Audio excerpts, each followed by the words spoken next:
नमस्कार दोस्तों, ये मेरठ का दूसरा मंदिर है और अब हम यहाँ आ गए हैं। अब मैं आपको कार्तिक मास आंवला नवमी की यहाँ की पूजा दिखा रही हूँ। ये देखिए, ये मंदिर है।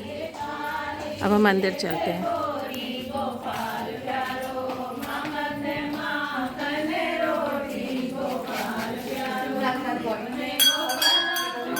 ये देखो, यहाँ भी कार्तिक मास पूजा का आयोजन किया गया है, जिसमें ये सारी औरतें डेली आती हैं नहा धोकर सुबह 4-5 बजे और यहाँ पूजन करती हैं। ये पटवारी बोई हुई है और न्योते लगे हुए हैं नीचे। इसके चारों तरफ बैठकर डेली ये अपना दीपदान करती हैं और आरती भजन पूजा करती हैं।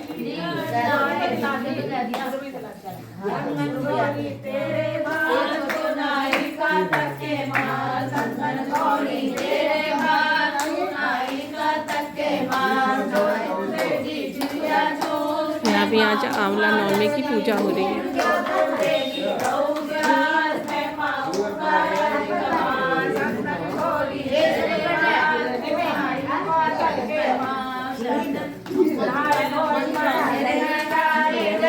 कुर्सी ला।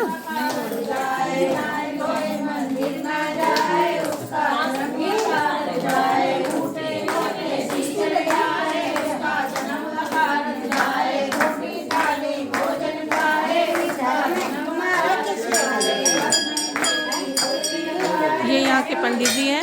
इन्हीं के सानिध्य में यहाँ कार्तिक मास पूजा का आयोजन किया गया है।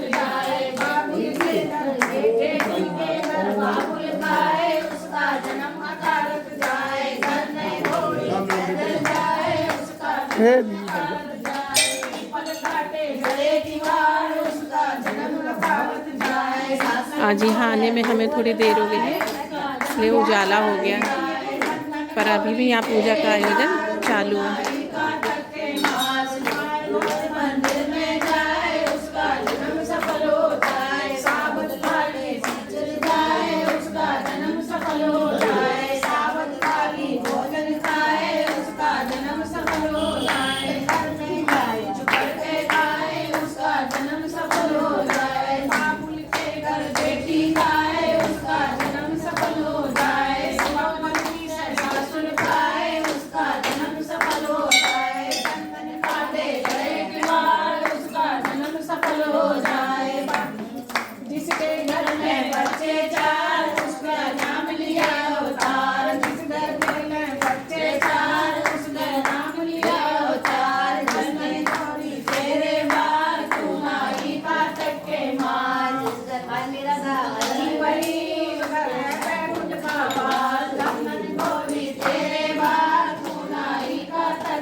यहाँ पूजा करते बहुत ही अच्छा लग रहा है।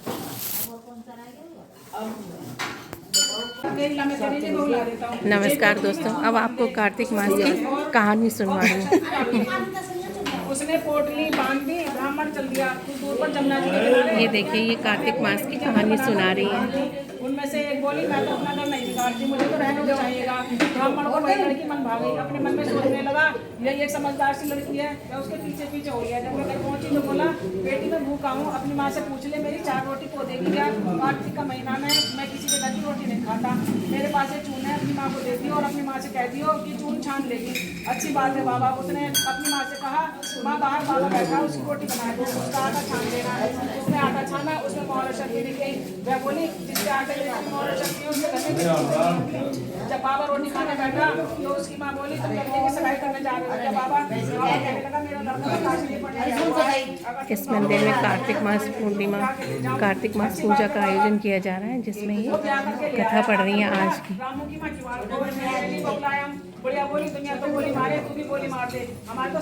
आज 21 नवंबर आंवला नवमी की पूजा हो रही है इस मंदिर में। तो देखा सामने बहू खड़ी है, सास आदर सत्कार से बहू को अंदर ले आई। बूढ़े बुढ़िया नहाने जाते, बहुत सारा काम करती, खाना बनाती, कपड़े धोती, रात को उनके पाँव दबाती। इस तरह से बहुत समय निकल गया। सास बोली, बहू चूल्हे की आँच न बुझने दियो, मटके का पानी ना खत्म होने दियो। एक दिन चूल्हे की आँच बुझ गई, भागी भागी बहू पड़ोस में गई। बोली, पड़ोसन मुझे थोड़ी सी आँच दे दो, मेरे चूल्हे की आँच बुझ गई है। मेरे सास ससुर आते ही होंगे, सुबह 4 बजे के गंगा जमुना नहाने गए हुए हैं। पड़ोसन पड़ोसन ने कहा तू तो बावली है, तुझे ये यूं ही उठा कर ले आए हैं, इनके 7 जन्म में कोई बेटा नहीं है। बहू बोली नहीं, इनका बेटा काशी में पढ़ने गया है। बोली मैं झूठ बोला है। बोली मैं अब क्या करूँ? बोली चलिए की रोटी कर दे, अभी दाल कर दे, खीर की कच्ची दाल में, दाल की कच्ची खीर में कर दे। उसको बुढ़ाने की सीख लग गई। उसने ऐसे ही किया। सास ससुर आए, आज मैं तो आदर सत्कार किया, नहीं उनके कपड़े दिए, खाना लगा दिया। सासू बोली बहू ये क्या, ये तो जली फूकी रोटी है, अलोनी दाल है, खा लो सासू जी, तुम एक दिन खा लोगी तो कुछ ना होगा, मुझे तो जीवन भर अलोनी रहना है। सासू बोली बहू को तो पड़ोस की सीख लग गई। रात को सो गई, सुबह फिर भागी भागी पड़ोस में गई। बोली अब क्या करूँ? बोली सातों कोठों की चाबी मांग ले। जब सासू जाने लगी तो आगे आकर खड़ी हो गई। बोली बाद में जाना, पहले मुझे सातों कोठों की चाबी दे दो। ससुर बोला चाबी दे दो, आज भी इसका कल भी इसका, हमारा क्या है, आज मरे कल दूसरा दिन। पीछे से बहू ने कोटे खोल कर देखा, किसी में अन्न, किसी में धन, किसी में बर्तन, किसी में कपड़े, अटूट भंडार भरे पड़े हैं। सातवां कोठा खोल के देखा, उसमें गणेश, लक्ष्मी, पीपल, पटवारी, कार्तिक, ठाकुर, गाय, दामोदर, तुलसी जी का बेला, 36 करोड़ देवी देवता विराजमान है। गंगा जमुना बह रही है, तिलक थापे लगाए, चौकी पर बैठा एक लड़का जब माला जप रहा है। बोली तू कौन है? बोला मैं तेरा पति हूँ, किवाड़ बंद कर दे, मेरे माँ बाप आएंगे तब खोलियो। अब तो बहू बहुत खुश हुई। 36 प्रकार के भोजन बनाए, 16 श्रृंगार की आलाची माची डाले, सास ससुर आए, बड़े प्यार से उनसे बात की, उनके कपड़े धोए, खाना खिलाया। बोला बहू तो धन देखकर राजी हो गई। बहू सास के पैर दबाती जाए, कहती जाए माँ जी तुम इतनी दूर पारों को गंगा गंगा नहाने जाती हो, थक जाती होगी, तुम घर में नहा लिया करो। सास बोली बावली कहीं घर में भी गंगा बहती है? बोली हाँ माँ जी चलो मैं दिखाती हूँ। उसने सातवां कोठा खोल कर दिखाया, उसमें गणेश, लक्ष्मी, पीपल, पटवारी, तुलसा, कार्तिक के ठाकुर, गाय, दामोदर, 36 करोड़ देवी देवता विराजमान है। गंगा जमुना बह रही है, तिलक थापे लगाए, चौकी पर बैठा है एक लड़का माला जप रहा है। माँ बोली तू कौन?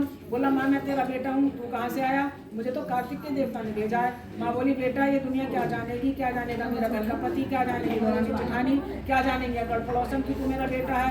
उसने पंडित जी से पूछा तो वह बोले पल्ली पार पे बेटा बहू खड़े हो, इस पार पे बुढ़िया खड़ी हो, चांद की अंगिया पहने हो, छाती में से दूध की धार निकले, बेटे की दाढ़ी मूछ भी पवन पानी से गठजोड़ा बन जाए, ऐसा ही हो गया। हे कृष्ण भगवान जैसे उसे बहू बेटा दिए वैसे सबको देना, जैसे उसकी इच्छा पूरी की वैसे सबकी करना। कहते सुनते बोले कार्तिक भगवान की जय। जिसकी कहानी पता क्या इस तरह कार्तिक मास की इन्होंने कथा कही है। कैसी लगी आपको कमेंट बॉक्स में बताइएगा। एक छोटी सी लड़की नित्य की पूजा करती थी, बाबा जी ने काम किया। इस तरह आज मैंने आपको कार्तिक मास की कथा दिखाई। अगर आपको वीडियो थोड़ी सी भी अच्छी लगी तो लाइक शेयर सब्सक्राइब कीजिएगा। नमस्कार दोस्तों। लड़कियां खोले देखे तो सोने की मूर्ति बनकर आने में लगती है। अब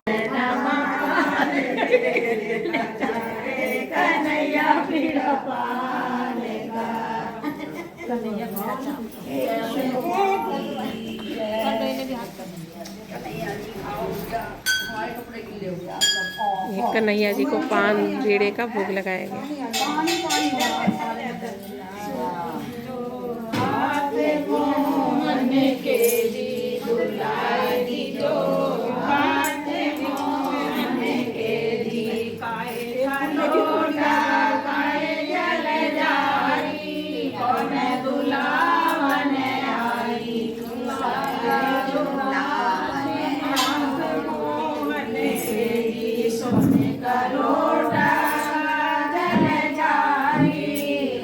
दुलावन आई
अब आरती हो रही है।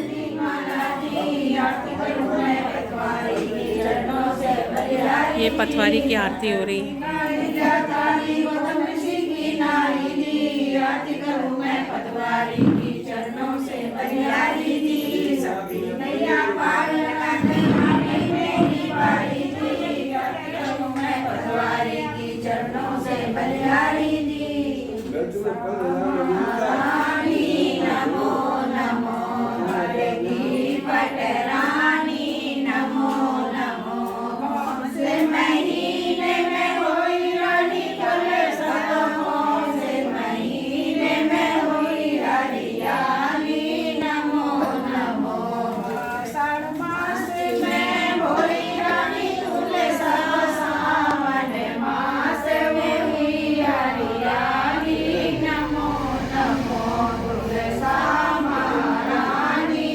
पटवारी के साथ साथ तुलसी माता की भी आरती हो रही है, जो पटवारी के बीच में बोई हुई है।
गंगे माता की आरती शुरू हो गई है।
आज 20 नवंबर की कार्तिक मास की पूजा आरती के साथ आज की पूजा का समापन होगा।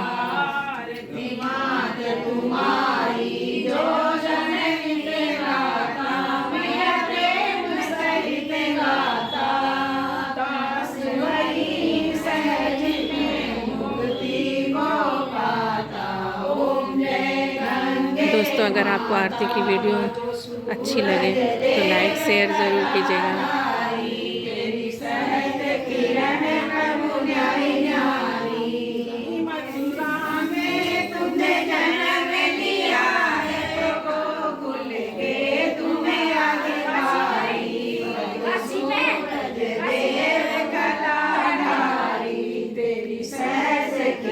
तरह आज की पूजा का समापन हुआ है। आप सबको मेरा नमस्कार।